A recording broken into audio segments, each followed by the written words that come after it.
now, coming to you live from atop the Lavender Town Radio Tower, it's the one, the only, PUCL Podcast.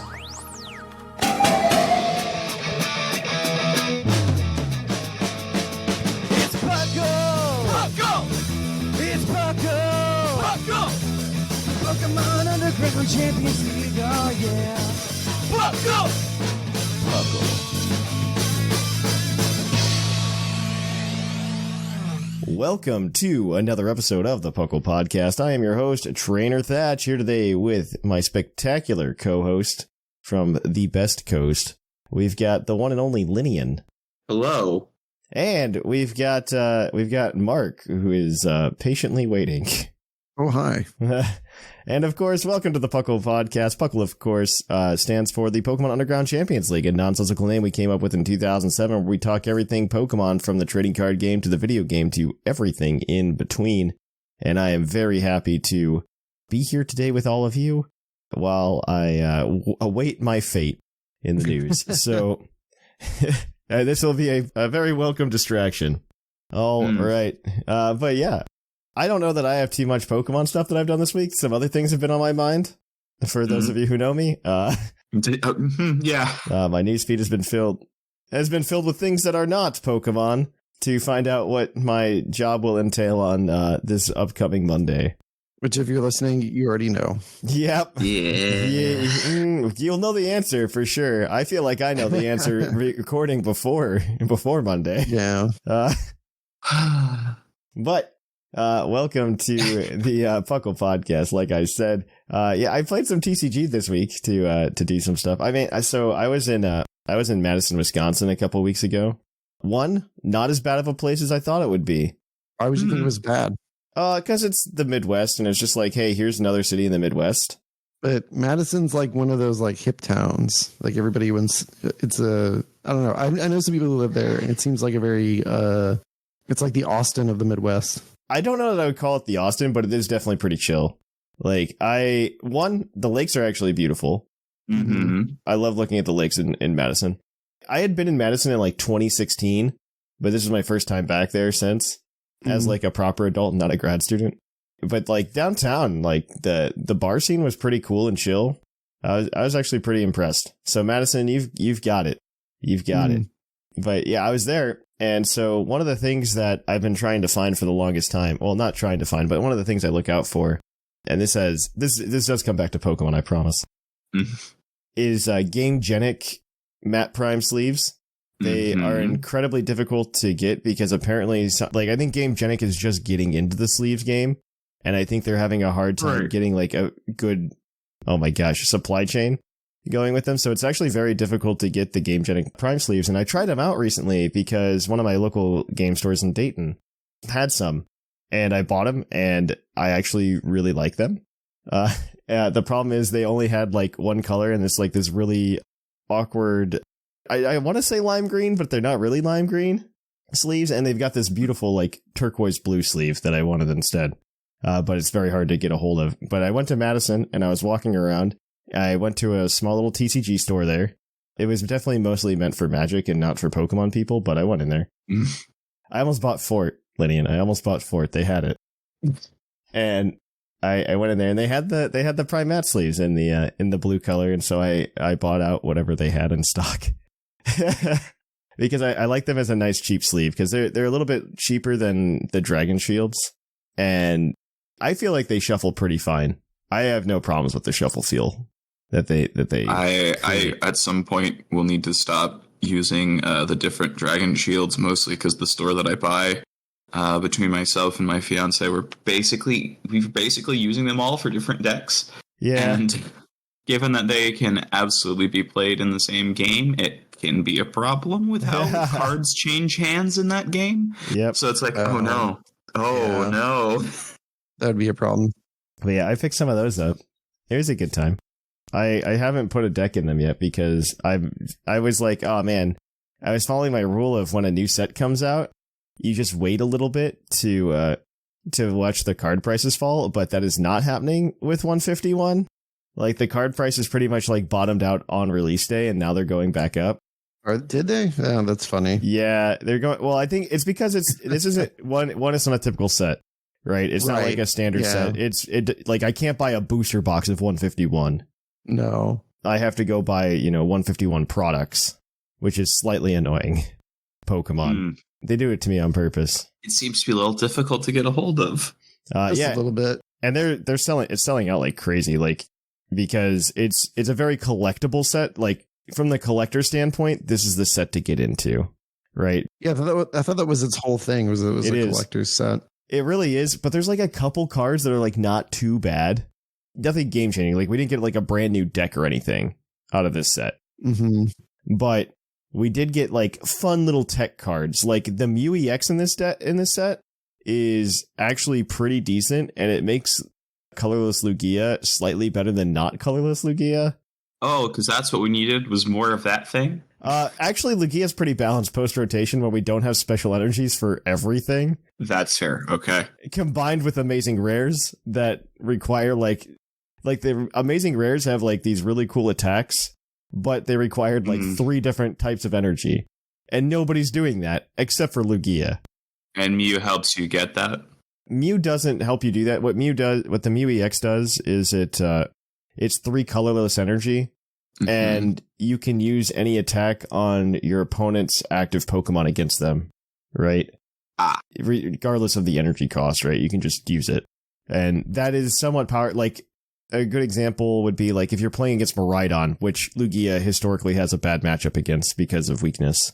If you play Miraidon's attack does 220 damage straight out the gate. And you can just put the Mew up and then just do 220 directly back to them. And that knocks out the Miraidon as well. So it's good in terms of that response. And like another card that's not too terribly bad is the Zapdos EX. That's starting to pop up in a couple of decks. Mostly Miraidon decks because it does 120 damage, but then it'll do 90 to a bench Pokemon as long as it's got damage counters on it. So if you're playing against a deck that does a bunch of switchy tricks to try to get around you getting a knockout, you can kind of just bring the Zapdos in and clean up in the game pretty easily. There's a couple things. And then Blastoise might be good one day. I don't know. It'll be okay. It's not terrible. It's not terrible. I just think there's better decks. Like, I think that's the problem with Blastoise right now. There's also a bunch of like little stuff, like the Beedrill's actually really cool. Like once Lost Box gets nerfed into the ground, the Beedrill's going to be really cool. And that Day of Reckoning is coming. That Day of Reckoning will be upon us very soon with the next set. But yeah. Anything you guys have been up to lately? Honestly, I don't know. Not much for me. What about you, Mark? I think since the last time I've been on, I've done quite a bit. I started as a horrible decision, starting to rebuild my long lost collection of Pokemon cards. Oh, no. Yeah, I know it was a mistake, but yes, it is. Junie was interested in getting some Pokemon cards. She saw my old ones and she really liked them, so she was very attached to. This is a while ago when I showed it to her, but she was really attached to Poliwag, and so she kept saying, "I want to touch it, I want to hold it, I want to hug it." And I was like, "Okay, well, I can't do that. It's not real." But what I can do, so what I did was I found like a little plushie, and I kind of held it onto it. I bought it and I held onto it and waited for her to bring it up again. And this past week, was it last week? She mentioned it again. She was like, had the cards out and she was like, "Oh, Poliwag, I love it." And she gave it a hug and everything was kind of cute. So I was like, "Hey, well, I'm going to be at home tomorrow. And while I'm at home, while you're in daycare, I'm going to go looking for a Poliwag and we're going to see if we can catch it." So when she got home, I had it set up. So when she got home from daycare, I was like, "Hey, Junie, I think there's a Poliwag in the basement." And I gave her like, the Burger King Pokeball, like that they had from back in the day. Yeah. Like the shiny one. So I gave her that. I was like, "Okay, we got to go here, take this. We're going to go downstairs and we're going to find this Pokemon. You got to catch it."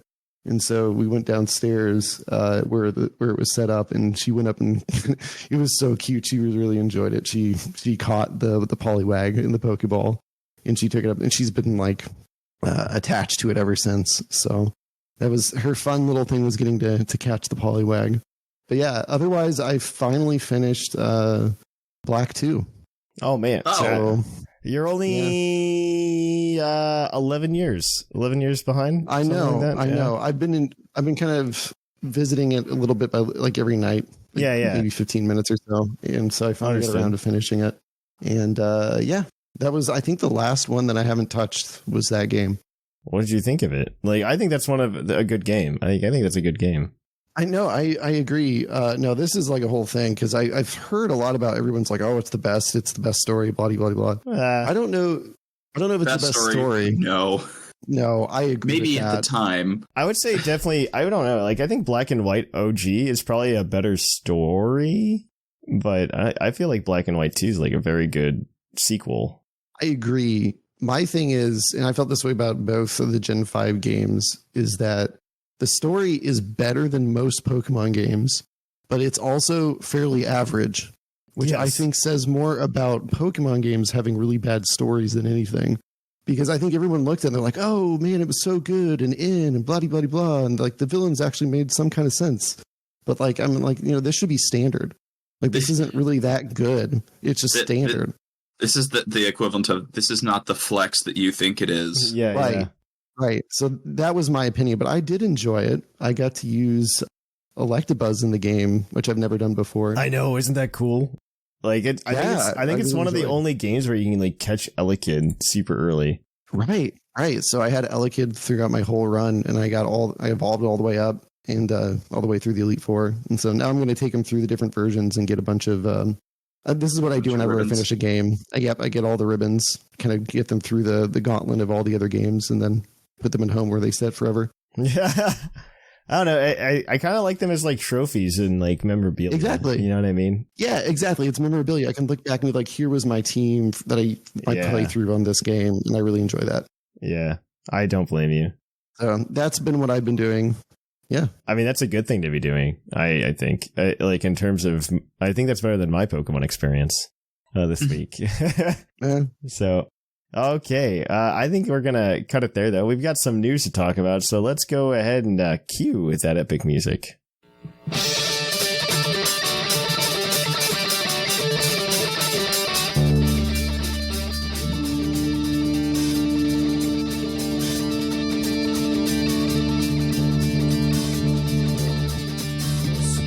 Coming to you live from the Lavender Town Radio Tower. This just in. Welcome to the news. In the news, we've got a few things going on. Detective Pikachu releases this Friday, the game that everybody forgot was happening. There's also now Nintendo Switch Online icons for the game when available. The news writer also put in that Thatch is fleeing the country to avoid covering. That this is somewhat true because I am going to Japan and I will just not be doing anything. I'm gonna take pictures. I'm gonna go to Japan. I'm gonna take some pictures. It's gonna be a great time. Gonna go to a couple of the Pokemon centers I haven't been to. Also gonna be a great time. Yeah, I haven't been to. Yeah, we're gonna hit it. I learned Osaka's got a Mega Pokemon Center at it. I didn't realize that. Oh, okay. So there's a Mega Pokemon Center in Tokyo that I've been to, and that one was. I mean, they're pretty cool experiences overall. But I like. The good and bad thing about Pokemon Center or about like Pokemon product right now is like the sitting cuties. Like I think in concept they're a great idea, but now that we're up to Gen 5, it is just becoming so much of the product in the stores. Oh, sure. And so it's just like, well, that's not exciting for me, right? But I want to go myself because sometimes there's just stuff that you don't know exists over there. And one of the things that like the thing that I found last time is they had these little like blind thing. They weren't boxes because inside there's like a little 4-inch by 4-inch artwork in it. And there's like a set of 16 that you collect by cracking booster packs essentially. And last time we ended up buying like 80 of them. So I have a bunch of them that I should start giving out for PUCL giveaways or something. But there you go. Because we ended up collecting the whole set. So I've got the 16 that I care about, but now I've got like 50 more that I just don't. But those are the kinds of things I like to look for while I'm there. Is that kind of stuff. Yeah. That kind of stuff. And I might like try to go find some other like video game consoles and stuff, like handhelds. Like I might go buy like some cheap Game Boy Advances or something. That way I have like moddable stuff because that's nice. They're not region locked. So go over there and do it. And honestly, most consoles are very easy to like older consoles are easy to get around the region locks on. Like, I think Yeah, that's true. I think Nintendo 64, you literally just have to like cut out a piece of plastic on the N64 because it stops the cartridge from going in all the way. Oh, It's literally that easy. I might see the one thing I think would be cool to own, but I would never play is the original Pokemon Stadium, like the original Pokemon Stadium. There's a difference. Yeah. So in Japan there were actually 3 Pokemon Stadium games. Mm-hmm. In the US we only got 2. And we got the second one as our. The second one was the first. The second one was our first Pokemon Stadium, and then Pokemon Stadium 2 in the US was Pokemon Stadium 3 in Japan. interesting. Yeah, I didn't know that. Yeah, there is an original Pokemon Stadium. It's just like a cool piece to own, I think, and not do anything with, because the game is like it uses almost the exact same graphics as the original Pokemon Stadium, but it doesn't even include all original 151 Pokemon in it. It's only like 60 some, because they essentially invented it. It was made to essentially just be a way for like them to host tournaments in Japan on the N64. Mm-hmm. So it only had like fully evolved Pokemon for Pokemon battles, essentially. Oh, I see. Yeah, I'm looking at the Pokemon list here. Yeah, it's a very weird product to exist. Mm-hmm. Very, very weird. But yeah, I digress. That wasn't what we were talking about. I guess that news segment turned into Thatch is going to Japan, and this is what he's going to do. Yep, not play Detect the Pikachu. 100%. Meanwhile, a version of SVE packaged with the DLC releases on November 3rd. Additional downloads are required. This is more for parents shopping for the holidays and collectors, obviously. I guess Mario Kart's doing the same thing. Yeah. So they did this with what's it called? With Sword and Shield as well. They didn't do it this. Well, I guess they probably. Oh, that's true. They did. They probably did it around the same time frame. But Crown Tundra came out before this time frame in 2020. Because they're just doing it for the holidays, right? It's more just like parents can just buy the game with the DLC at Christmas, and the kids get the whole thing, and which is fine. I think that's a very reasonable thing to do. The only thing that makes me sad is that if they're doing it, it's probably means that this DLC is the final version, so you're not going to get anything additional, which I'm not surprised by, but I'm disappointed by. You know, mm-hmm. I feel like you could just always just do another DLC and slow down your development cycle, Game Freak. I'm just saying that's all it takes. I will say lightly that just because we're not getting another wave of DLC does not mean we're necessarily going full bore into a full other game. We probably are, but there's a chance. I want to believe you. Like, remember when you and I used to be able to predict? Like, you could predict the Pokemon cycle for a while, and then like they just started breaking all the rules. I feel like we've settled into a new cycle where I can now very easily predict, like, on Pokemon Day, we're going to hear about Black and White something, and we're all going to collectively sigh, and then... And maybe it'll be something like a Let's Go, like a Legends. A Legends that's like that's not quite as catapulting us into... chaos. Speaking of the Hisuiamons, the next 7-star raid is Grass Hisui Decidueye and should run for the next couple of weekends. So that'll be the 6th and the 8th of October, and then the 13th and the 15th of October. If I remember right, did they change the hidden ability on a Hisuian? That's a great question. What I don't know how that, because a lot of those Hisuian mons did change their let me look real quick. Their abilities when they finally made it to a real game. When they made it to a real, I thought they kept their same abilities for the most part. Yes, but a lot of they just didn't have abilities in what's it called? Right. No, but there were a few, like, Arcanine got Rockhead in Gen 8. If you'd transferred it to home earlier, it hadn't, so... Yeah. Right. It did change its hidden ability. Yeah, it used to have long reach. It used to have long reach just the same as normal Decidueye, and now it has Scrappy. Yeah. Oh, really? It doesn't have long reach? Interesting. Huh. Well, it uses a short bow instead of a long bow, so I suppose it's actually kind of accurate, so... All right, sure. Scrappy just makes it probably. Yeah. Probably better. Like, I don't think we're going to see competitive Decidueye. Probably not. Yeah. All right. Well, what's the next thing on the news, Mark? Or me, actually. You. I lied. There's finally a new online tournament announced. Actually, we haven't had one of these in a while. With the Kitakami Prologue. Sign-up should be open when this podcast releases, and the tournament runs from the 6th to the 8th. It is Kitakami Dex doubles. That's actually kind of exciting.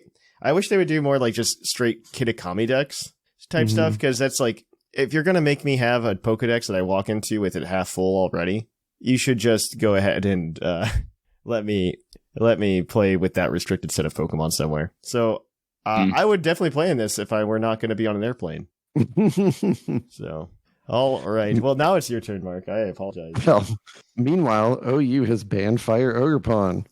It has started a suspect test for Blood Moon Ursaluna. So there you go.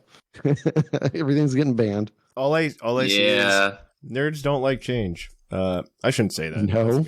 I will say Ogerpon Fire kind of, actually that one earned it. Blood Moon Ursaluna, I haven't been following enough to see if that's legitimate. But yeah, they did make a lot of OP stuff. Turns out. Yeah, they made a lot of OP stuff. Ogerpon is fantastic. Just like those types are great, and then you give it a plus 20% to all of its damage. That's already really ridiculous. And then you give it Zacian's Intrepid Sword when it terastallizes, and that just... Oh, and because of Mold Breaker, it could one-shot Heatran with the fire move. Yeah, that's fun. I like that. I like that a lot. I just understand why they threw it away. Right. Yeah. It's fine. It's fine. It's fine. It's you know okay. else? You know else is fine? On Pokemon Go, there's a Detective Pikachu event. Why? Why not? From the 5th through the 9th, it adds shiny Detective Pikachu and Raichu to the event, and Slowpoke wearing a hat. Slowpoke's the gold star. I agree. I cannot tell you how much I want Slowpoke to be plot relevant in Pokemon Detective Pikachu, purely so that it can like witness some murder. It won't, because this is Detective Pikachu. It will be less violent crime, but like it witnesses a murder and it's just kind of chilling in the room, like, oh, it must not have seen anything. Only for when all the other cops leave, Detective Pikachu watches it slowly gasp in horror about 6 hours later. I like that. That's good. No, I'm really, this one I see like some of the gameplay, and it has me semi-hopeful that Detective Pikachu 2 will have better gameplay. It will have gameplay, therefore it will have better gameplay. Yeah, it'll have better gameplay. Well, like, I don't mind like Phoenix Wright. Like, I don't mind those games. Yeah. Ace Attorney, right? But which is what Detective Pikachu is kind of trying to be. Well, it's trying to be Professor Layton more than anything. And I just can't do it. You know, I'm watching this happen. I'm like, I can't. I can't make the color orange. Not because I don't know how, but because I just don't. I'm above that. Right. All right. So we're gonna end on some TCG news. Pikachu with a gray felt hat is a promo that you can get for purchasing a Van Gogh item from Pokemon Center or PokemonCenter.com. Or at least that was how it was supposed to work, but Pokemon messed up and a bunch of influencers got involved, and everybody bought everything immediately, and there were no promos left, and it's gone because scalpers ruined it for everybody. You know, and I saw this coming. I don't know, the second they announced this stuff, I'm like, oh man, this is going to get bought up immediately. Oh my god. They didn't announce really like what it was going to be, and it was one of those things. I'm like, oh man, it's a limited release thing related with Pokemon. It's just going to get snatched up really quick. The degree to which it was snatched up, though, was sick. It was kind of yeah. You know, you'd think at this point, like we're beyond the pandemic where all that like crazy like scalp buying was going on, but it's still going on, and it's just like, I don't know, it's so dumb. I just. Pokemon cards. I am as someone who is a legitimate fan of Vincent Van Gogh as like a historical thing. I am just real sad that this is how this is how it went, and this is this is so opposite to how I think his whole life was being like kind of forgotten and trampled over, and this feels very unfortunate in that vein. So I'm kind of over people at this point. This was ridiculous. Well, like, thankfully, modern Pokemon cards outside of these promos have kind of crashed. Like, I don't mean this in like a horrible way, but like when we went to Pittsburgh Regionals a couple weeks ago, I bought a booster box of Paldeya Evolved. Mm-hmm. And they were selling it for $100, which is a pretty good price for Paldeya Evolved. So I bought the booster box, and he's like, "Are you going to pay credit or cash?" I'm like, "Well, credit, because I'm not carrying hundreds of dollars on cash on. I really don't want to have that on me." And so I'm paying for it. He's like, "Yeah, after credit card fees," I think I made $2 because it's $95 from the distributor. And I'm just like, "Oh, it sucks to hear that." He's just like, "Yeah, it's just, it's the game." It turns out Pokemon itself, like modern Pokemon, is just like crashing really hard, except for 151. But that's something else entirely. But modern Pokemon, I'm pretty okay with it based on what was happening like 3 years ago during like Vivid Voltage, where you couldn't even buy an Elite Trainer box because people would just go buy them all and resell you a modern Pokemon card set. It was ridiculous. Right. It was ridiculous. Now at least I can go buy a box of Paldeya Evolved for $100, I guess. Because the value's not there anymore. So I'm kind of hoping, I mean, at least nobody went to McDonald's this time, as far as I could see, and bought a bunch of Happy Meals either. Yeah, I was worried about that. I saw that came out, and I was just like, "Oh man, not again." Well, this is the second time since the first time when it was real bad, when some people bought like insane numbers of Happy Meals. Oh yeah, because I think that was 2021 when people bought a ton of Happy Meals. Yep. And they do this promotion like once a year, so in 2022 it was okay because I think the internet collectively shamed all those people enough that it's just not happening anymore. Now, in 5 years, it's going to happen again because we'll all have forgotten because we're goldfish. Yeah, it'll be a new cycle. It'll be fine. Yeah, it'll be new content creators thinking they're doing something original. Yep. Finally, Puckle's Pokey prediction. Besides Ogre, sorry, the whiplash got me there. I know that's the point.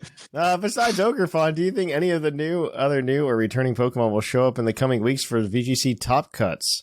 Because we are in Regulation E starting next week, and I believe Peoria is in early October. We're going to have at least one person trying to use Blood Moon Ursalune on a Trick Room team, but other than that, no. I was going to say Ogrefon, but I forgot the question said besides Ogrefon. Besides Ogrefon, so probably no. Monkey Dory, maybe? No, Monkey Dory could work. Not Monkey Dory. I think Okidogi will see more play than Monkey Dory. Monkey Dory is very good in singles, less in doubles, too frail. Okidogi plays a similar-ish role to Incineroar to some extent, and so but it counters Incineroar more. It doesn't count. It does counter Intimidate, which I think might see play as a result. Mm-hmm. I wouldn't be surprised if we saw Okidogi. I think somebody will also try with Diplin. I don't think it'll go well, but somebody will try. Somebody will try. All right. Well, that is going to be it for our Poke prediction. We are going to go ahead then, guys, and we're going to kick it on over to our Poke quiz, where we're going to quiz your co-host on their insane Pokemon knowledge.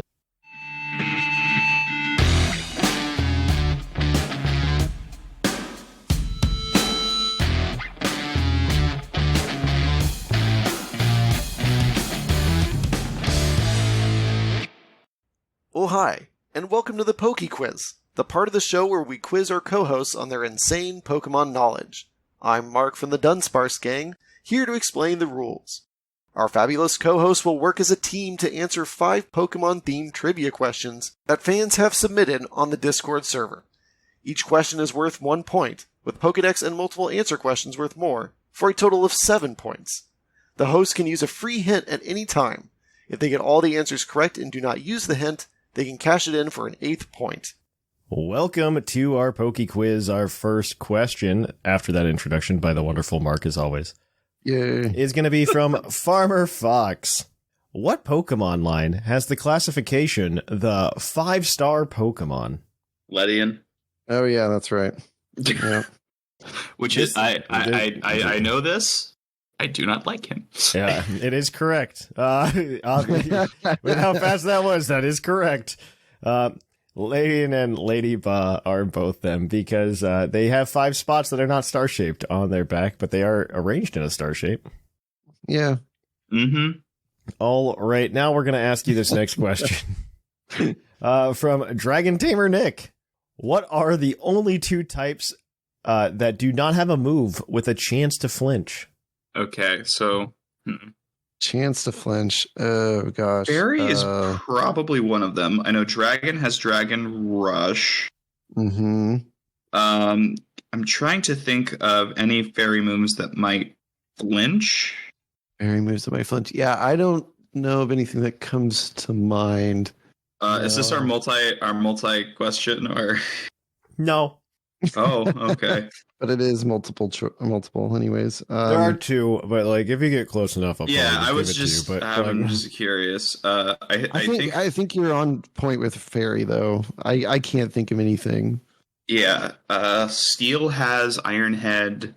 I'm trying to think of like the types that just don't have many moves. What about Ghost? I can't remember what Ghost Astonish. has. Oh, that's right. Yeah. All of the elemental types have Fang. Mm-hmm. The flying has a bunch of air slash, all that. Yep. Bug, I think Steamroller can flinch. Does it? Yes, probably. Yes. I'm gonna take your word for it because I don't remember. Fighting's got a couple. Fake out for like normal has everything. Yeah, normal has a bunch. I know that. At this point, I'm just like trying to figure out what types I haven't eliminated. Dark. Dark Pulse, Bite. Dark Pulse, yeah, Bite. Psychic has Heart Stamp because that's. Oh God, I forgot about that. Oh, yeah, the pair. I know Jirachi has made me remember that Psychic can flinch you. Right. Oh man. What types? What types are left?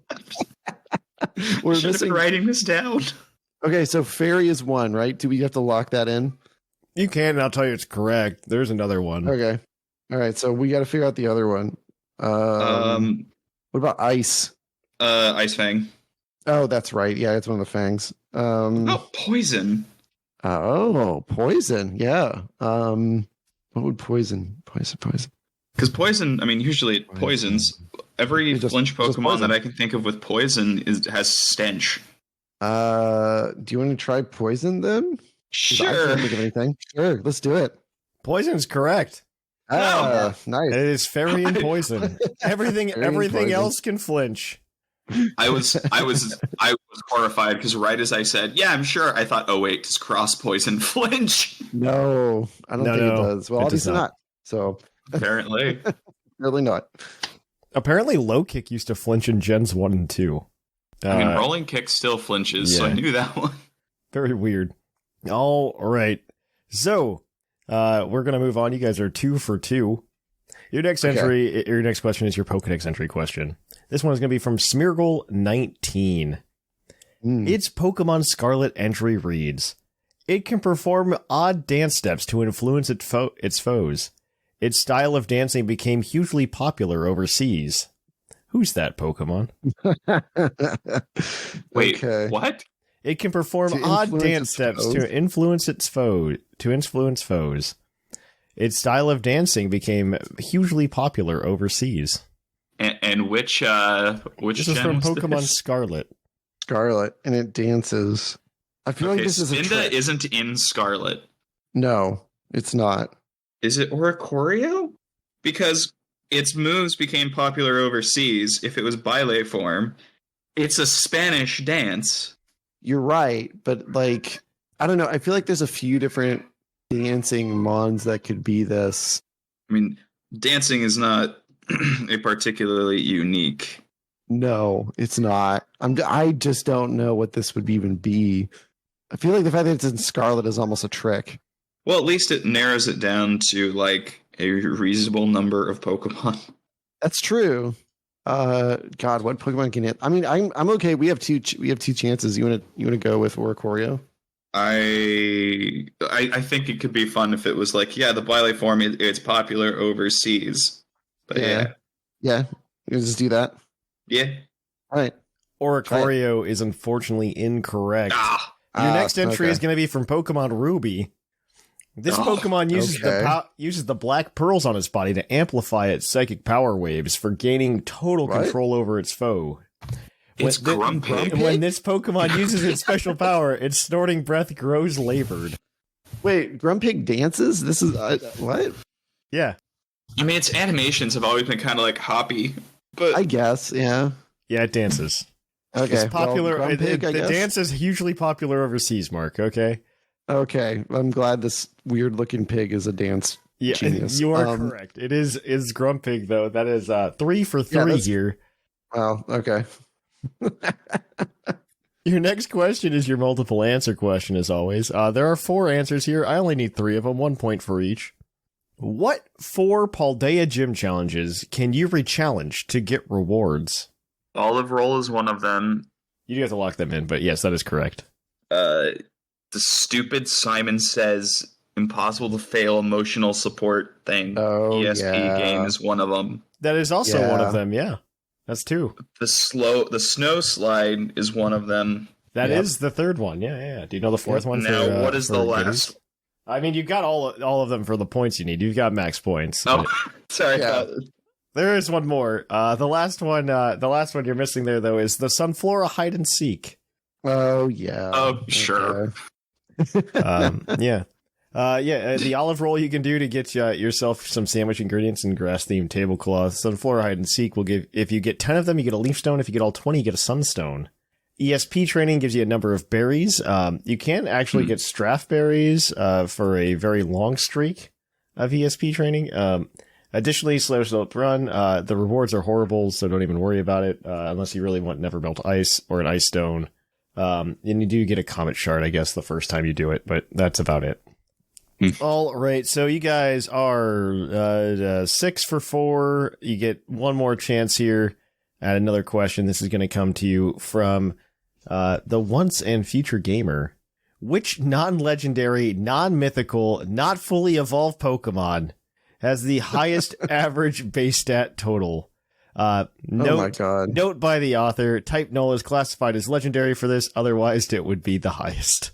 So it has to be able to evolve. Yeah. Not legendary. Has the highest. Okay. Basically it has the highest base stat total, right? Yeah. I feel like a good strategy for this is to just look at some like prominent Eviolite users. Like Chansey's up there. Yeah, Chansey. Dusclops maybe. But total though, I don't know how they rank.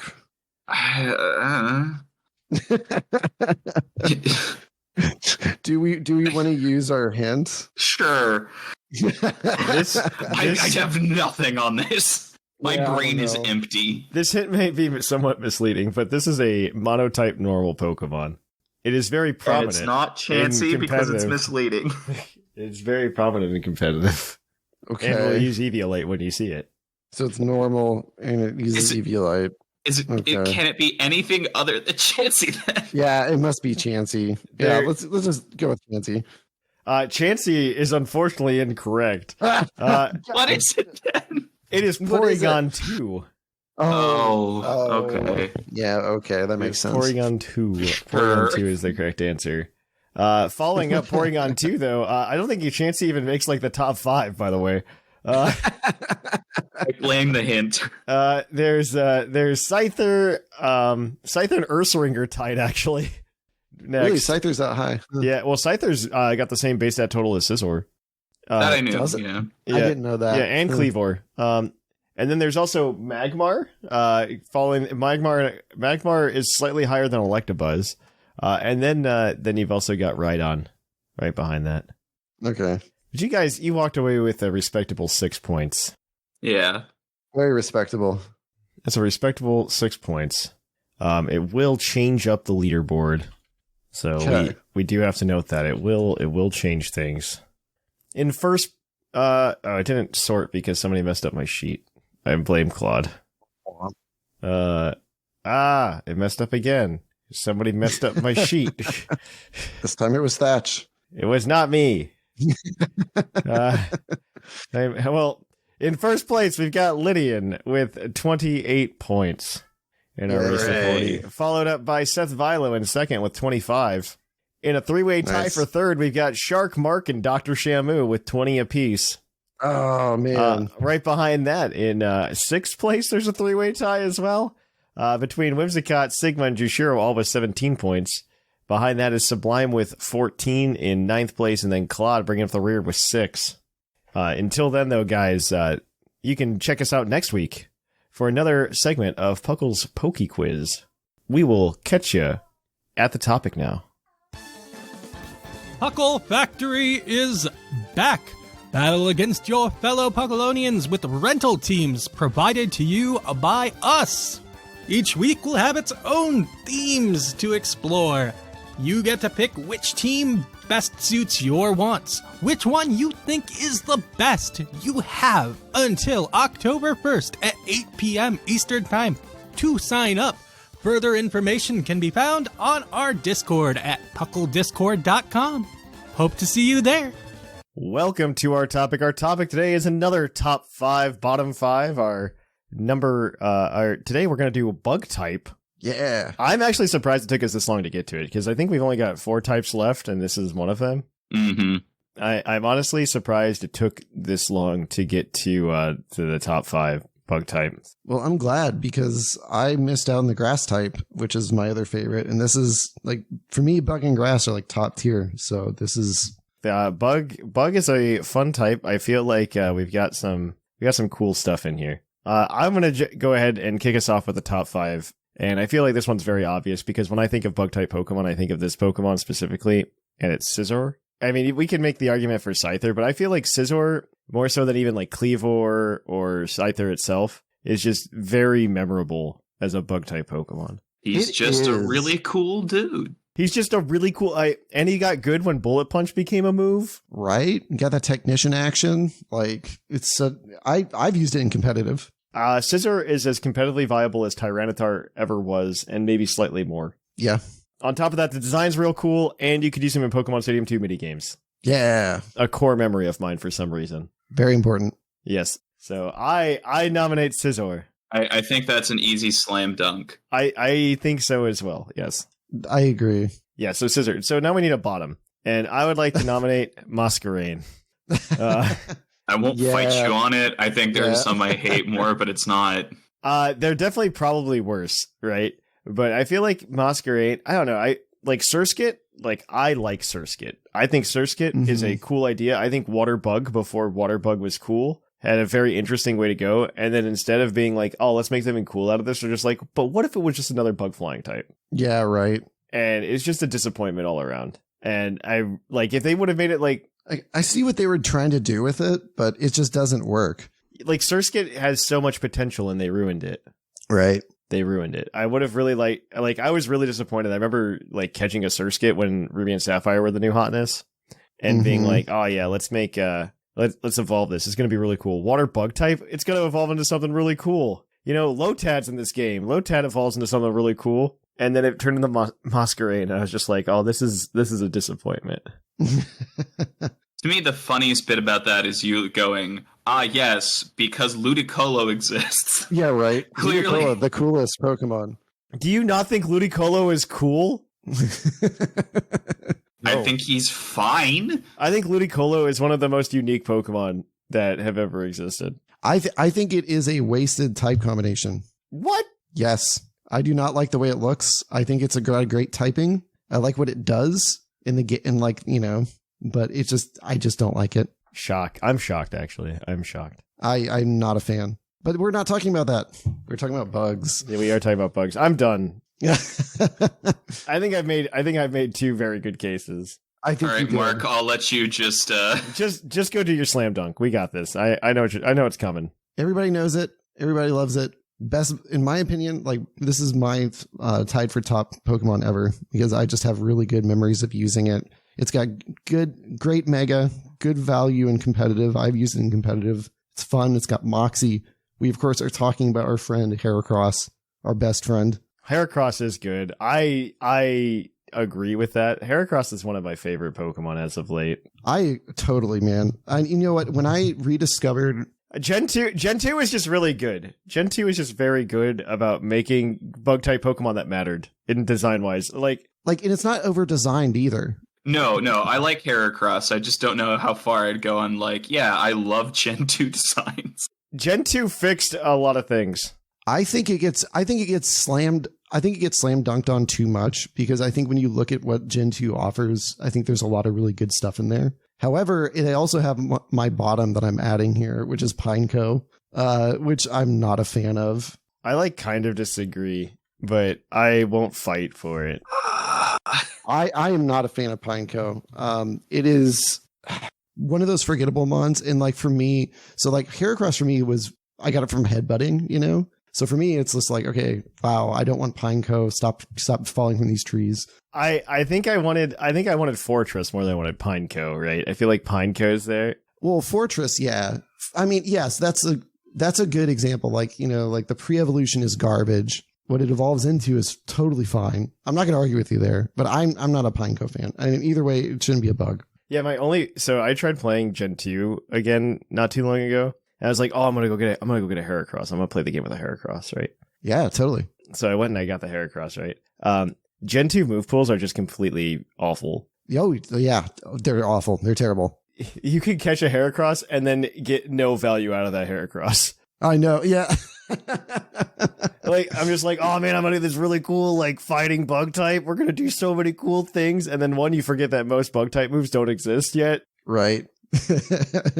And it's just like, oh, this is disappointing. I don't think it even gets a fighting type move. I think it gets counter. Oh, it does get reversal in Gen 2 eventually. Yeah, I was gonna say I think it gets like 2. It gets counter and reversal in Gen 2. That is what it gets. By level up. I mean, you could teach it Rock Smash, which is not better. No, it's not.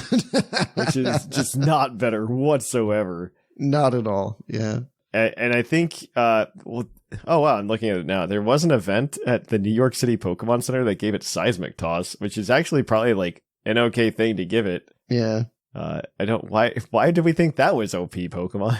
I don't know. The first 2 gens, they didn't really quite understand how moves worked, I felt like. And so I think it was because originally the thought of in Gen 1 and Gen 2 of Pokemon battles was that you were literally just punching each other with like tackles and scratches. Yeah. I think that is literally what they thought most Pokemon battles should be. And then they realized, oh, maybe we could add some depth to this game by like adding attacks that are typed. You know, I had that experience. As a quick aside, I started playing a little while ago, started playing Red again. Dude, so I realized for that exact reason that having a rock type is just OP. Yes, no, because like everybody uses normal attacks, so I just like put my Geodude in front of everything. It just actually, if you look at like the best teams in Gen 1 for competitive, because that existed. Yeah. There's always 5 Pokemon, or there's 5 Pokemon that are always the same on like the best teams for Gen 1. And then there's always a rock type that is Golem or Rhydon. Yeah, I believe it. Because the whole goal was usually just get Tauros going and make it Hyper Beam. Mm-hmm. And then you win the game after you wipe out the rock type. Like, that was the idea. I digress though. Yeah. Lynian, it's your turn. I do want to bring up. I want to start with the top. One of my personal favorite Pokemon. As is well known, I am an enjoyer of extreme designs, particularly things that are just a little wonky. Yeah. And really, what is more in my vein than a 7-foot tall flexing mosquito? Yes. Okay, I was kind of hoping you were going to say this because this was the next one I was going to bring up, actually. Yes. Buzzwole is fantastic top to bottom. You've got a really cool design that, like, it animates so well with all of the flexing. When we got to go see its home planet, and it's just a giant trees out of flexing people. It's hysterical. Mechanically, it works really well too. It's just a brick as long as you're hitting it physically. It's got counterplay. It's got a good type that, like, I guess some other cool Pokemon have used once or twice. Was it only? Well, I guess I think it's just like Heracross, Buzzwole, and Pheromosa, right? Like, that's it. Of the 3, it is probably the middle best. Like, I don't think Heracross is bad competitively, but when you compare it to Buzzwole and Pheromosa, it's just not. Oh yeah, no, you're not wrong. Well, one of these things got banned at Ubers. You're not wrong. Yeah, like we've got a band in Ubers, and then one of the most OU definers of Gen 7. So Yeah. AV Buzzwole is so much fun. I will actually agree with Buzzwole. I think Buzzwole, honestly, even in like Pokemon Unite, it's really fun. I forget he's in that. He's in that, and he's actually really fun because he can actually do like Leech Life and a bunch of other cool stuff. So what I have always said is, out of Gen 7, while the starters are clearly the Pokemon that are most likely to get in, I always wanted Buzzwole. Particularly before Incineroar was in, because I'm like, look, he's a grappler. He's a giant, absurd mosquito man. It's great. No, that's what he does. He grapples and he does Leech Life. It's great. Yeah. No, I totally agree. I love Buzzwole. I think it's just so absurd and awesome and just like ridiculous. To me, it's like top tier Pokemon. I think most of the Ultra Beasts are just done very well. I agree. They're so good. They went off the design trail on purpose and they did it very well. Like, I think the worst one is honestly Naganadel. I think it's fine. It's just weird because I don't feel like I know its core vibe. I agree with that. So bottom Pokemon. I love new Pokemon, but some of them are indefensible. Spidops is one of the worst things I've ever seen. Yeah. I don't disagree with this, actually. Man, this is going to be a fast one today, I feel like. We don't No, because I've got a lot of Pokemon on that we got 2 spots, so... I feel like it's very easy just to wipe this out real quick. But like Spidops is like Tarantula is fine. Fine. Like, I don't love it. I don't hate it. It's fine. It's okay. Yeah. I don't know how they got to Spidops from Tarantula. Like, I just don't know how. I don't honestly like either of them, but I totally understand. I just wholeheartedly agree. It's just bad. It is. No, it is bad. Yeah. So do we want to make this all just bug fighting types and go Slitherwing? Or, Just the whole way. Is it just Slitherwing? Is it just Slitherwing? And it's Slitherwing? Oh, that's great. It's just Slitherwing. I feel like we don't have to, but like Slitherwing's kind of cute. But okay, so for top, I'm gonna do a very Thatch move. Okay. And I'm gonna propose Yanmega. I think it's cool. Yanmega. Okay. Cool. I don't know. I just have good memories with it. I think he's fine. Not top 5. Yeah, I like it. I think it got screwed over because it's like it's one of those where in the Pokedex entries it talks about like being able to fly on its back, but you can't use fly with it. Oh, that's true. Which is kind of dumb, but I do like it, and it gets the speed boost stuff. So that's fun. The speed boost stuff and compound eyes, actually. It gets compound eyes. It does. Yeah. Because of a combination of really and tinted lens as well. Because of that and PTU fixing everything by giving it mountable, it is great in that, but it's just like it's a fine Pokemon. I like it conceptually. I mean, we don't have to do it. I just don't. I think there are better bugs. But bug is is a great type and an even better shape, and I think there's an even better shape. There's some better bug-shaped Pokemon. There probably are some better bug-shaped Pokemon. Okay, so then for the bottom, Wormadam. Like, anybody actually care? Should we just say Burmy line? Like, all of them can share this. Yeah, I agree. Burmy family. Like, just burn them all. Burn them all. I was doing a Gen 6 Nuzlocke. Okay. I feel like one thing that a lot of people always forget about Gen 6 is Gen 6 has one of the largest like regional Pokedexes. It does. So one of the early route Pokemon is Burmy. Oh, yeah. And so I was doing a Nuzlocke and Burmy was like my route capture. That sucks. It does, because all it had was Protect. Oh, no. Awful. Oh my gosh, is it terrible. And so it was just an awful experience, and I never want to wish a Burmy on anyone ever again. Yeah, I feel like they keep doing the bagworm thing. Like, there's multiple bagworm Pokemon that they've tried, and they just like, I'm just like, why? Is this a thing? And Worm, like, that whole line, like, is another one that they like had like multiple versions of for no reason. Like, nobody likes that. Like, why'd you waste that on that Pokemon? I thought it was like an interesting idea. Like, I think Wormadam Ground is like an interesting idea. But the problem is it's just not good. It doesn't have the stats to make it usable or interesting, so the design gess wasted in a lot of ways. There need to be weak Pokemon, and there need to be weak Pokemon with gimmicks, but this thing, do you know how long it took before I found out there are stat differences between Wormadam forms? Are there? Yeah. I didn't know that. Okay. They probably should have been even further exaggerated so that even on a weak Pokemon, they'd be obvious, but no. All right, so I'm done. I will let you go, Mark. Okay, so my top is, and I like this one for a lot of reasons because I use it during the playthrough for this gen it's from, and I also had a true last year's when we had our PUCL draft league, I had this wonderful match. I if you really care to look it up, it's in our files. But we had this meme match with Shamu. And this guy won the day for me. It was a 0-0 win, by the way. He killed himself with the last attack, but he also won the game. But this is Galvantula. Yeah, that's a good choice, actually. But continue. Yeah, so Galvantula is one of my favorites. It's like Heracross, where I feel like it's not over-designed, but it's such a perfect bug. It's a big, friendly-looking spider. I like it. It's fuzzy. And, just aesthetically it's pleasing, but then it's good. It's got, it's got compound eyes, which helps it with its thunder. And yeah, in that, just for me, in that meme match was just so insane with Shamu that to win with that thing, it was perfect. So for me, I always will have a soft spot in my heart for really just the whole line, but Galvantula specifically. I don't disagree. Galvantula was one of the first I don't know. It was really cool. It was actually a monster in Gen 6 OU.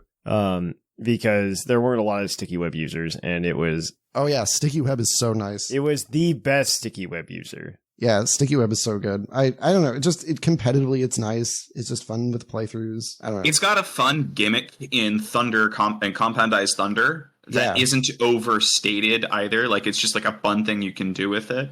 Right. It's well spread without having an oppressive BST. It's just a good Pokemon. It's a cool typing too.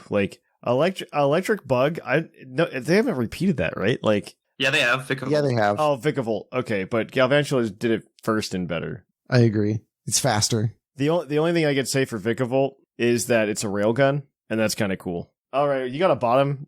I can see several bottoms, but I would love to hear yours. Burmy was going to be mine, so let me think about this, because there's a few that I'm just I don't know. Sorry, Murray. I've got one I hate. I've got one that's going down there. Trying to think, because the rest of these, I'm trying to think, do I really hate them that much? You know what one is stupid? You know what one I really dislike, and I have it, and I'll never think about it ever again, is Male Combi. Fine. But you know what? I still stand. I think it's stupid. I don't like it. It's dumb that they did that to Combi, and especially with the male to female rate. It is. So that's the whole thing. It's the whole thing, right? That's the gimmick. It's part of I don't know. Sometimes I have moments where I'm lucid and I go, oh yes, this game is also about just collecting and not about competitive capabilities. And this is definitely the gimmick. I think it was worse when it was introduced in Gen 4. Because the only way to run into Combi was to do the honey trees. Oh yeah. And you have to hope that you get the female when you do that. But Vespiquen was actually on my original Gen 4 team, way back in the day. Well, Vespiquen is totally fine. I don't think there's any issue with that. It's just for me, Male Combi, why would you do that? That's just, I don't know. The same thing with Salandit, right? That's true. But I don't think for me, Combi, the way it looked, that design, it just in general, I'm not a fan of the design because it looks ridiculous. I get it. It's fine. It's totally in character for that type of Pokemon, but I'm not a fan of it. And the fact that it's the male and it can't evolve, it's just kind of okay. I'm going to veto it only because it feels like a cop-out worst. Hey, you know what? That's fine. We still got 4 and 4 on these, so. Yeah, no, we're doing pretty well right now, actually. We're doing pretty decent. Yeah. All right, Lynian. You may take us home right now, which is very possible. But I am going to propose the bottom one first. Okay. I hate Shelmet. It's not a steel type, but it gives something else the steel type. That would have been an easy way to at least make it interesting, being the only Pokemon to lose steel. Yeah. It's making a kissy face at me, which immediately inspires violence. Its colors, I don't like Excelgor much, and this thing just doesn't make sense. It looks like a lamp. Why does it look like a lamp? Why is the lamp trying to kiss me? What is wrong with this snail? I don't know about it being a lamp. Then it doesn't. Then, well, I know it's a helmet, but it looks more like an oil lamp. I agree with you on pretty much everything you just said. I don't know why it's not steel type. That would have been really cool if it was steel type. Yeah. Then it could have at least used like Eviolite and been like a low tier interesting thing in like what's it called? Little Cup or something. But no, it's just bad and I hate it. You know what? I'm okay with this. Yeah, I'm fine with this. Actually, yeah, let's slap Shelmet down there. I will say, honestly, that whole group of 4, I don't like any of them. I like Excavalier enough. Excavalier's okay. I think Escavalier and Excelgor are both okay. I don't like Excelgor at all. No. I don't like how bagworm... It's yet another bagworm, but this one comes from... A snail? A snail? Like, it doesn't make coach any for sense. me. Yeah. Someone loves bagworms, and it's dumb. I don't know. They definitely just tried to... That one, I don't know. I feel bad because it's like the one time Gen 5 tried to be original. It just didn't go. It just didn't land. Yeah. It just sucks because there's a lot of really good bugs in Gen 5. I do agree with you. Okay, Lynian, well, what's your favorite? What's your favorite you're going to propose here? I mean, I did say it. It is Slitherwing. Oh, I don't want to... Oh, man. So you take Volcarona, which is already objectively a very good bug type, and you add the coolest thing known to man, dinosaurs. I don't know how you're going to get better. I'm just saying. I mean, so this is the question for me is it better than Volcarona? And it is not in my mind. And to me is no. Yeah. I do agree with that. No, I don't disagree that I like it. I think it's good. I knew this was going to be the hardest sell. This one is probably, but it's not bad. It's not top 5 for me, but it might be top 15, right? Like for me, it's like, I always really like Volcarona, like that was up there, and then they're like, but what if it was a dinosaur? And I was like, yes, please, 100%, yes, thank you. Yeah, no, I get it. I like how it's cool both standing up and going down, and like the best of the Paradox Mons, it's an interesting combination of ideas, this being somewhere between Larvesta and Volcarona, which to me makes it far and away one of the best paradoxes. And like I said, I like extreme designs, so midpoint moth, that is a dinosaur, I'm gonna be interested. All right, well, I'm gonna put that one as a maybe because I'm sitting here going like, I don't really know what I'm gonna do. I do have a suggestion, but it's really, I feel bad saying it. But like I do like it just because of like the importance it's had to the Pokemon franchise, and that's Butterfree. I like, it's okay. It's not a good Pokemon, right? Like competitively whatsoever. But I feel like a lot of us growing up were just like Butterfree. This is a bug type. Nah, I was a Beedrill guy. I was a Beedrill guy. And I mean, Mega Beedrill is pretty sweet. It is. I love Beedrill. Like it's such a, I don't know. Mega Beedrill might be another thing to consider for the top slot, honestly. I agree, actually. We have never put a Mega in the top slot. Should we do it? Honestly, okay, yeah, we could just be like, yeah, we're going rogue and it's Beedrill. Like, yeah. Mega Beedrill is actually pretty solid. It, like, of the Pokemon when Mega Evolution like disappeared that missed out the most, it is Beedrill. It's Beedrill followed by like, I don't know, maybe Mawile lost a lot of. Yeah, sure. I don't know. Mawile, Lopunny, Beedrill. Yeah, those went from cool. Kangaskhan is just bad again. Yeah. You know what? Mega Beedrill, though, I think is the biggest glow up any Pokemon's ever had. I agree. Because Beedrill by itself, like, I remember I loved it in the original games, but then it was like, honestly, it's trash. And then, like, Mega Beedrill is actually good. And it looks awesome. We have a full list, so I think we could do a thing where we try to do one round of honorable mentions trying to upset anything on the list. Okay. In all honesty, I'm gonna forego the top 5 because honestly, this is a perfect top 5. Yeah, I think it's great. But bottom 5, I will throw out the idea. I don't know who would replace, maybe Masquerain. But with the idea of like Volbeat and Lumise, Ooh, yeah. Those, yeah. Mm-hmm. They're weak. I just don't think they're... Are they bottom I'm 5 okay. week? Yeah, like, I feel... When I saw them again, I smiled. You know, I feel like for a true bottom 5, I'd have to either sigh or feel nothing, you know? No, I agree with that, actually. When I was playing through Teal Mask and I saw that, I was like, oh, it's nice to see you guys are here. It's nice to see they didn't forget you existed. I appreciate you. Yeah.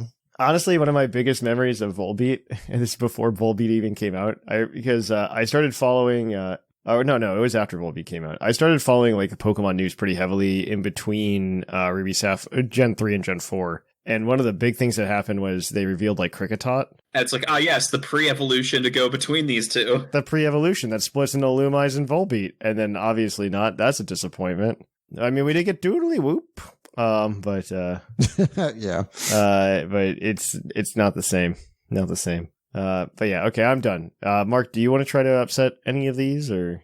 Yeah, I don't know if I can upset the top 5. I do just want to have a quick shout out to my boy Sleeve. I hope he's listening. I hope you're doing well, Sleeve. But I do really like Mega Pinsir. I don't think that's going to make the top 5 for me, but I do like it. And shout out to him. Mega Pinsir is good, but I feel like Mega Beedrill is just so much better. I agree. Now, as for bottom, oh man, yeah, because I was going to mention the other ones I was going to mention would be like Volbeat as well. But for one that doesn't really do anything for me is Armaldo. I think it's fine. It's a fossil. It's doing its thing. Like, I don't disagree with that. And what's funny is I like it before it evolves. I just don't really like Armaldo. I think it, but just Armaldo, when I see it evolve, I'm like, you were just so ugly. I do not like you. You were just like, why are you a thing? You know how long it took me to realize his eyes were on the side of his head growing up? Oh, yeah. I always thought it was like the 2 red spots. I'm like, oh, those are his eyes. I mean, really, for me, the only one we didn't touch in the top 5 that is my like top tier, and we kind of touched on it, would be Volcarona. Yeah, it got 5. It got top 5 in fire, so I really just don't want to put it in top 5 here. Yeah, and that's great. That's great. It is top 5 in fire too. I think that's fine. I actually just got done. It was on my team for Black 2. Yeah, because I went through the effort of getting it at like level 30. Like doing that whole thing. And then it was on my team ever since. So I don't know. It's just one of my favorites. It's like a kind of legendary in the way that they released it. So I think that's pretty fun. All right. I don't have anything because this is basically my top 5 Sand Slitherwing. So like I prepped mine. Like, yeah, I'll have to. No, this is basically it.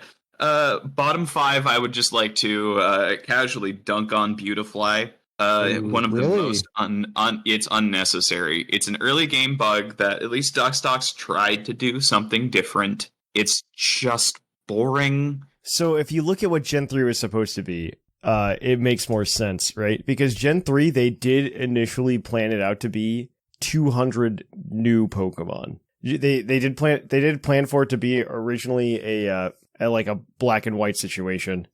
Which honestly, if they would have done, I think Pokemon would have failed. But that's why a majority of the Hoenn Dex is just brand new Hoenn Pokemon, and then they like sprinkled, I think it's something like 120, 130 some Pokemon of the 200 are Gen 3 Pokemon. Then they sprinkle in they fill in the rest with old Pokemon. That's because development was getting so late that they couldn't finish making all of the new Pokemon.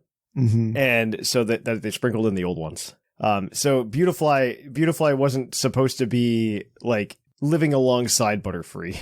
Yeah, no, I get it. But now it does. And so I think it's just an unfortunate mistake of just like things not going exactly. I mean, it goes along with Masquerain. I think Masquerain is a problem for the same reason as Beautifly.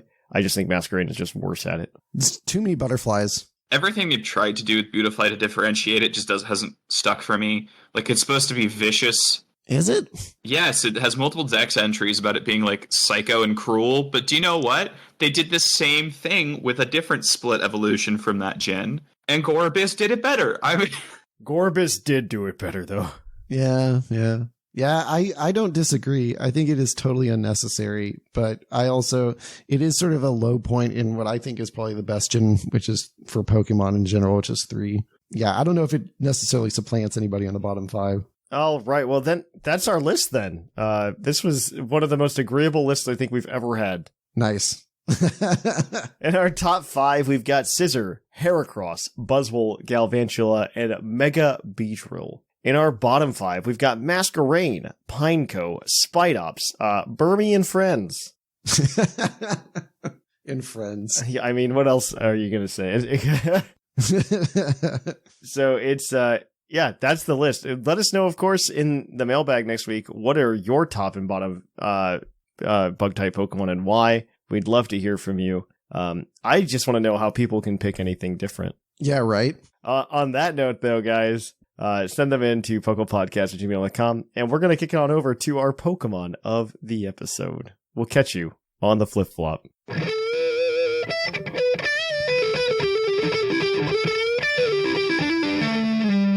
Poke of the episode. Welcome to our Pokemon of the episode. Our Pokemon of the episode this week is National Dex number 994, Iron Moth, the Paradox Pokemon. Its Pokemon Violet Pokedex entry reads, no records exist of this Pokemon of this species being caught. Data is lacking, but the Pokemon's traits match up with an object described in an old book. Yay. Iron Moth is bug-shaped, so we thought it'd be appropriate to be the Pokemon of the episode this week. Mm-hmm. Iron Moth is a Paradox Pokemon, so it means it's generally pretty okay. It's got 80 HP, 70 attack, 60 defense, 140 special attack, 110 special defense, and 110 speed. It is a fire poison type, so it's just slightly better Salandit. I mean, I don't know what to tell. It also gets booster energy usage. Mm-hmm. And of course, because it's a Paradox Pokemon, it gets Quark Drive as the ability. So one day there's going to be if Tapu Koko ever comes back, so help us God. If Paradox Pokemon and Tapu Koko get to exist. It's all right. Electric Surge will be the hidden ability for our Caludon. Yeah. Yeah, I'm sure it will be. Yep. Honestly, if that happened, I would not be surprised. I wouldn't be surprised, but I would be so smug. I wouldn't be surprised if it happened. But yes, we do get Iron Moth. I mean, the move pool is fantastic. Honestly, Fire Poison is a weird but okay typing. Mm-hmm. You get Quad Resist against Fairy, which not a lot of things can say. But it is, oh my gosh, it's got 8 resistances. Oh my gosh. Fighting, Poison, Bug, Steel, Fire, Grass, Ice, and Fairy, all half damage. But it is weak to a couple very common types. Yeah.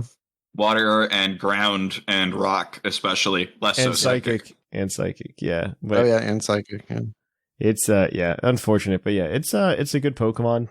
We do have a team to go along with it today. This is for OU, I believe. Yep. And so I'm just gonna go ahead and grab these first two. We've got the Iron Moth holding a booster energy, so it can get a boost to its, I believe, looking here, special attack. No, it's a speed actually. Yeah, based on the spread. It's a ghost type.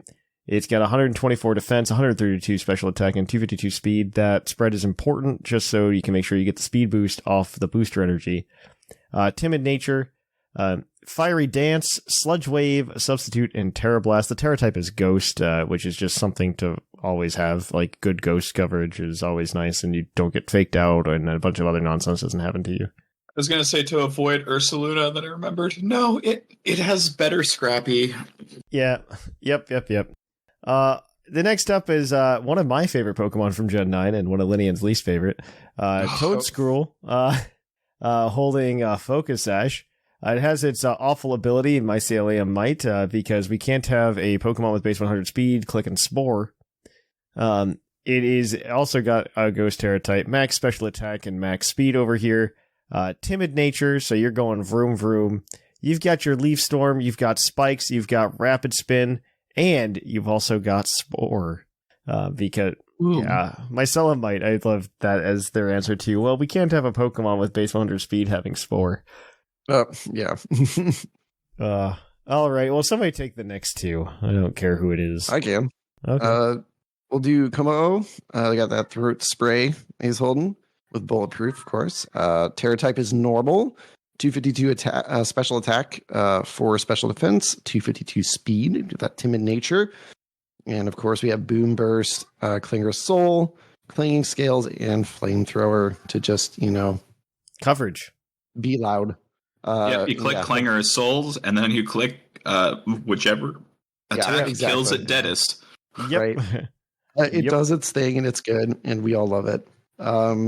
Next, we have King Gambit with black glasses, Supreme Overlord, of course, with Dark Terror type, 252 attack, 4 defense, 252 speed, with that Adamant Nature, Swords Dance, Kowtow Cleave, Sucker Punch, and Iron Head, because, I mean, that's just kind of what it does.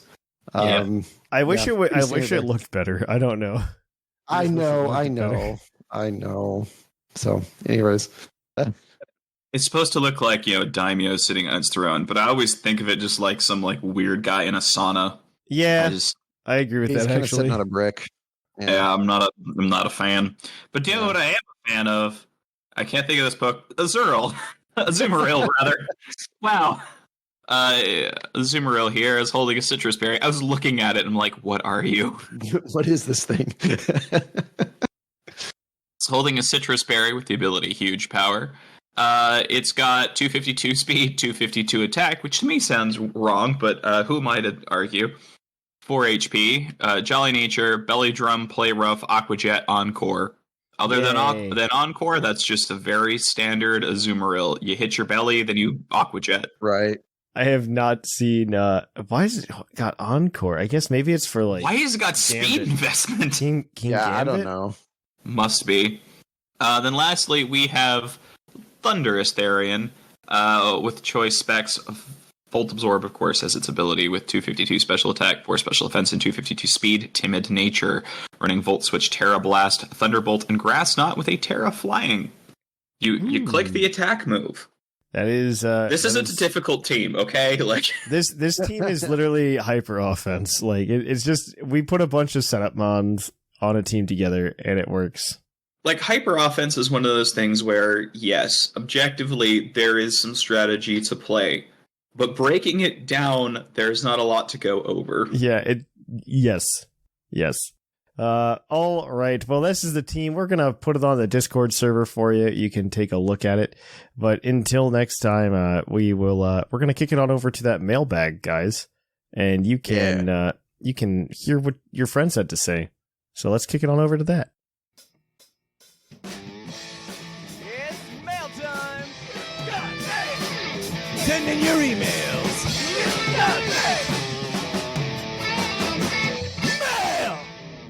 Welcome to the Mailbag. The Mailbag's the part of the show where you can email us at puclpodcast@gmail.com and let us know what you think of the questions we typically ask. But before we get to the question we asked you last week, I want to remind you that if you send in an email and you spark a good amount of discussion, or we just really like your email, we will give you the green Tauros badge on the server, which honestly is just changing your name green on the Discord server. So please send them in, get that little bump to your ego. It's sponsored, of course, by the fictional energy drink Green Tauros, the energy drink that gives you hooves. Hooves, I think. Yeah. And we're gonna go ahead and give these emails a read. Last week we asked you guys what you thought about Mega Evolution in the past, and if you like it now, or if you want it to come back. So we're gonna jump right on into it. Our first email this week is gonna be from The Real EV, and this is mine. Hey, what is new, Puckle Crew? It's your somebody's third favorite evolution here, The Real EV. Oh. Highly enjoyed last week's episode on Mega Evolution and mechanics. Personally speaking, I would love to see Megas come back in some shape or form. I think Jushiro touched on it during last week's conversation. The Megas felt like it had a real impact, like they had. It could be because of the year I grew up in with Dragon Ball Z, Digimon, and various other animes, though. When you Mega Evolved your Pokemon for the first time, it just felt so dynamic. I haven't felt that with Dynamax, and sadly, Terrestrialization, even though I think Terrestrialization is a really cool mechanic. The whole time you all were talking about, all I could think about is the Terrestrialized version of beloved Mega Evolutions would probably be way too broken and would happen to look sick. Yeah. That being said, I know that Pokemon probably would never give that big of an arsenal to play against. There was also something I wanted to touch on from 2 podcasts back, the Illustrator Contest. I'm throwing my hat into the ring. I'm not the best artist, but we all know, if you're on the Discord, I love Pokemon art. It's true. And I'm going to go off Thatch's idea. By now, you've probably seen me flood the Pokemon art on updates, with what I'm doing, and I probably shouldn't be, but hey, it's good to get the encouragement. Honestly, I'm really glad that he posted in there. Yeah. It's nice to see all this stuff. Yeah, I knew about this, but only because of Facebook, because he and I are Facebook friends. Oh, okay. Well, guys, this email's probably dragging on a bit long. I want to say thank you to everyone in the community for giving me a little bit of courage to do this, and I really appreciate it. Later, Puckle people, the real EV. Well, thank you for that. I've seen like the initial sketch, but I didn't realize he was posting in Pokemon art. Oh, really? Oh, wow, it's colored now. That's way cooler. It's way cooler. That's awesome. I like it. I like people posting that channel in general. So I always encourage it. Yeah. All right. Well, thank you for that, Evie. Next one is going to be from the Aussie Crocodile, and I believe you got this one, Mark. All right. G'day, Puckle Crew. To this day, I am yet to wield the power of Mega Evolution, as I missed out on all the games that use the mechanic. That's sad. I must admit, I feel that there's a big hole in my Pokemon journey as a result, so I would love to if Megas were brought back to Gen 10 or through in a nice little remake. I do feel as though I got a little taste of Megas thrown in the Paradox Mons. For example, if Among Us got a Mega Evolution, I would expect to see a brute bonnet-like creature erupt in my screen. Yeah, that's fair. Potatoes, partatos. Huh. Never saw it written like that. Partatos. Maybe it's an Australian thing. I don't know. When we saw Ash battle his way to become the world champ, I did have a little hope that he would get all the gimmicks returned in some way or another in the Gen 9 games. Who knows? Maybe with Blueberry Academy being a battle-oriented place, you might see something like that. Dreams are free, I suppose. The Blueberry director gives off a mad collector vibe. I could see him wanting to slice of the Mega Pie. Speaking of dreams being free, personally, I would love to see a Snorlax Mega. Give the bloke a 6-pack or a set of Pharaoh wings. I reckon that would go down with a treat. Cheers, the Aussie Crocodile. I know he means abs, but I just imagine it's like Mega. It just gets a case of beer. I agree with that. That'd be great. I feel like Gigantamax Snorlax was the closest thing to a Mega we'll ever see. Yeah, I agree. Yeah. And I don't disagree with Gigantamax Snorlax. Honestly, I'm very okay with it. It's one of the better ones, yeah. It is. Yeah. Oh, of the Gigantamaxes, for sure. There's like 3 good ones. Right. Yep, it's like Cinderace, Snorlax, and... Kingler. Kingler forever. Yeah, Kingler. Yeah. I think Kingler's pretty good. The only reason I like Kinglers is because I'm like, yeah, this is what Mega Kingler would look like. I guess I don't hate Alcremies. It's fine. Yeah, it's okay. I think G-Max was just like, I don't know, it feels so flat. Mm-hmm. Oh, yeah, totally. Mechanic-wise. I don't know, like, the story of Gen 8 is like, you tried. Like, that's how I feel about Gen 8. No, the story of Gen 8 is you want us to think that you tried. Yeah. Ooh, shots fired. Yeah, Gen 8 just feel... The only thing that I think is a banger from Gen 8 are the Pokemon designs. Yes. I mostly agree. I think the Gen 8 Pokemon designs were bangers. Mostly agree. I can't think of too many that are terrible, outside of Choodle. Choodle, Sobble. Sobble's fine. Sobble's fine. Yeah. My thing is I've claimed this pretty much since we've gotten into Gen 9. Gen 9 is frustrating because it's a very good game with horrific that runs horribly, indefensibly bad. You're absolutely correct. Yes. Gen 9 is, to me, it's the you tried game. I would love to spend more time in it, but it's hard to when it runs so poorly. I agree. On the other hand, Gen 8, it's a flawed product, start top to bottom. Yeah.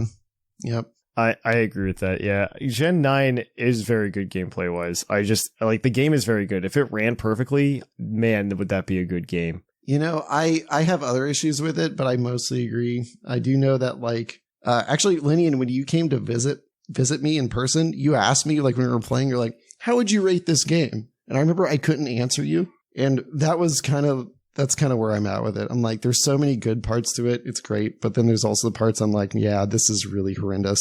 What's like a horrendous part for you? Well, the graphics. I'm really not a huge... I mean, I don't disagree with you there. So the one... I don't think it's horrendous, but I'm really not a fan of the sandwiches. Yeah.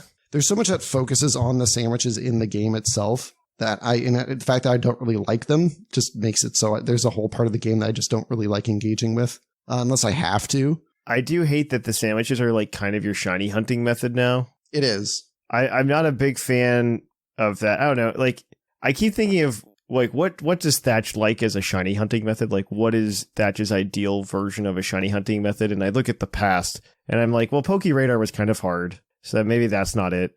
And then I look at Gen 7 and SOS battles were too easy / annoying. So that's garbage. And what I always circle back to is just Dex Nav. Yeah. Like, Dex Nav is my favorite shiny hunting method of all time. As much as I didn't want a Gen 3 remake, I think they did a good job of making games. Yeah. Well, I feel like we should probably move to the Mega Evolution email. Our last one here from Nico. Yes. Happy Spooky Month, Puckle Crew. Yeah. Nico here, here to talk about something spooky. He did the O thing. That's right. It's Mega Evolution. Seriously though, those Mega Pokedex entries are pretty horrifying. Yeah. Before X and Y was released, I hated the idea of Mega Evolution. I guess I was just a defiant person, so I had to play the game to come around to it. Now that the attack mechanic has been going for so long, the idea of Megas someday returning has been more hyped than ever. And yes, Megas are coming back. That's right. I too am a believer. It's okay. You're wrong. I'm not a believer. I am not. I wanted to come back, but they're not coming back until Kalos remakes, okay? Yeah, you're absolutely correct, Lynian. But they never left, guys. They're in Pokemon Go. It's all right. That'll be gone in a couple of years at this rate. Like Pokemon, the fact they're in Pokemon Go, Pokemon Unite's using them now. Yeah, they have them Unite. They were in Pokemon Mystery Dungeon DX. It's just so frustrating to see them like everywhere but the main games now. Yeah.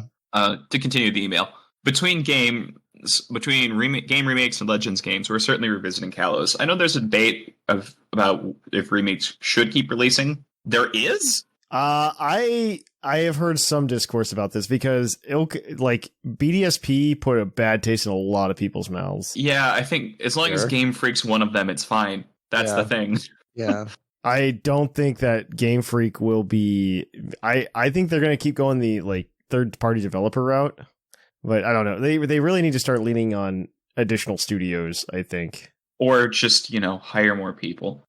Yes, I mean it's the same answer, but you're correct. Yes. Now that the mechanic, anyway, my uncle works at Nintendo. Told me they'll keep making them. Either way, it won't be long before Kalos returns. Right after Unova, Mega Evolution will be back. It's inevitable. Considering how much Pokemon seems to love Mega Evolution in TCGO, Unite, and PoGo, rather, Unite, I suspect the return of Megas will be a huge blowout. Think about it, every generation since 6 being represented, nope. That could really breathe some real vitality and freshness into the gimmick. On top of that, it would be amazing to see how Megas are handled in a Legends game. I actually am kind of looking forward to, Legends Kalos. Oh, that'll be great, because it'll be a war. Yeah, I know. Wouldn't it be cool? You start the game. Your city is under a bombardment.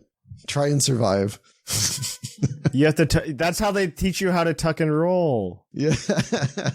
It's like here, you wake up, you're in the trench. I think the Arceus phone is very cool. I like it. I assume we're going to keep playing normal humans who from the future who get sent back to this. And I just once want you to run into someone else, another, the PC from Legends Arceus, who's just oh, I know what's going on. Yeah, I've been there. All right, have a seat. We're going to talk about this. With all that said, I've got a little question for today's panel. What new, after Gen 6 Pokemon would you want to see Mega Evolve? Perhaps a weak or forgettable Pokemon, or just something you think would be cool? For me, the answer is Flamigo. I want a Mega Stone to untie the knot on its neck and see what horrors erupt from its body. That's interesting. Things that I like, 2 Pokemon that come to mind that I think would have cool Megas, or you could have cool Megas with. One is Phalanx. I think Mega Phalanx would be super interesting. Yeah. Trebuchet shoots Phalanx. Honestly, well, I honestly love the animations of Phalanx that they have. And I think it's just a cool Pokemon. And then also Stonjourner, I think would be really interesting to see. Mega Stonjourner, where it's just the rest of them to form Stonehenge or something. I don't know. Those are the 2 that directly Pokemon that I think could use a Mega in my mind. I feel like their designs are there, but they're just not great enough yet. Yeah. I want to see Mega Bramblegast.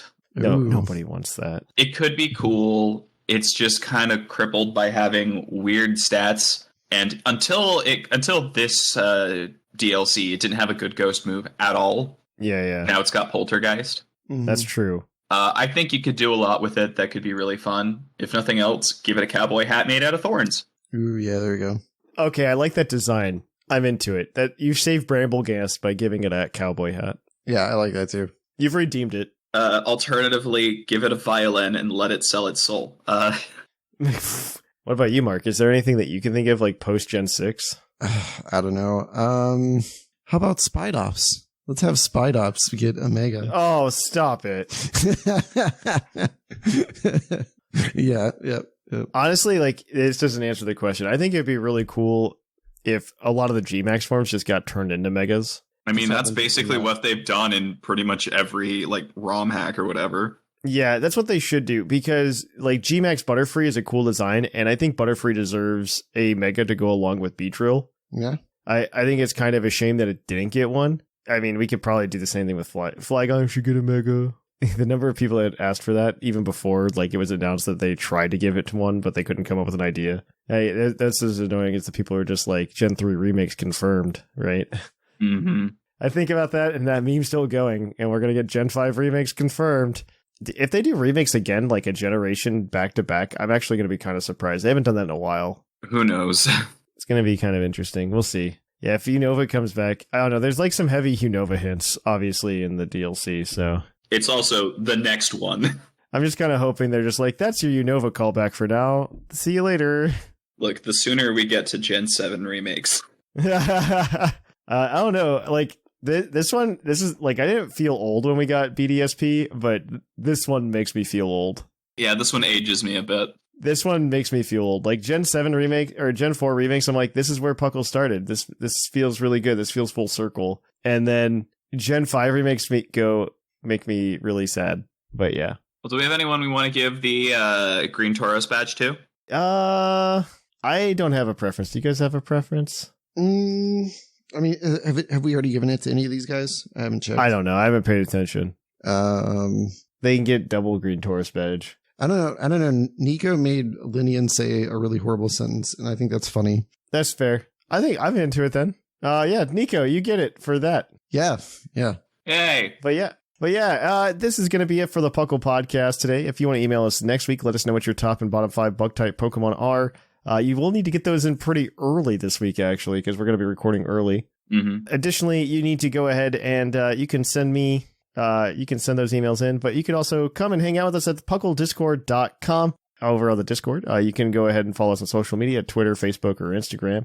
Additionally, you can check us out on YouTube at youtube.com/puclpodcast. Some additional content there. You can go ahead and you can also check out, oh my gosh, so many other things. Twitch.tv/thepuclpodcast, though I don't think I'm going to be streaming until I get back from Japan. And then you can go ahead and follow us over on, you can follow us at Patreon at patreon.com/puclpodcast and support the show. There's some extra bonus content there.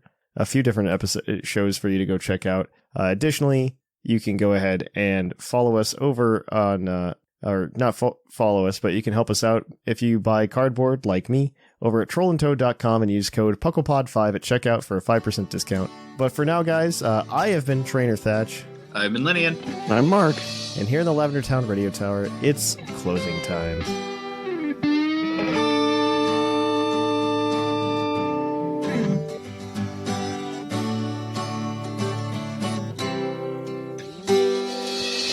Closing time.